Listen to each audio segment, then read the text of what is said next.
Al Janina, West Darfur. These makeshift huts are providing shelter to over 45,000 villagers gathered here in camps.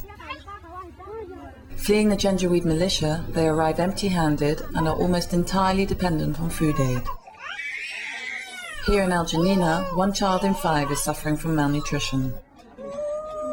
Children do die here sometimes, true, but it's maybe three or four a week usually, 3 or 4 or 5.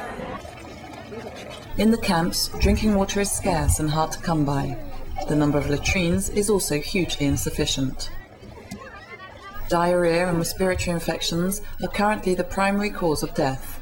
However, Médecins Sans Frontières teams also fear a malaria epidemic, which would cause huge loss amongst the already weakened child population. The precarious sanitary conditions have led to an outbreak of hepatitis E, a disease which is particularly dangerous for pregnant women.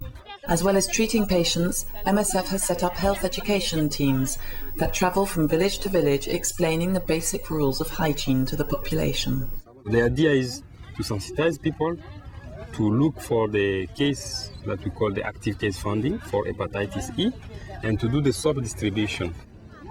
1 million displaced are currently living in camps in the Darfur region. Although international relief is now arriving, the situation is far from being resolved. Too frightened to return home, the displaced people are likely to stay in these camps for a good while yet. In Darfur, Médecins Sans Frontières is carrying out one of its biggest ever relief operations.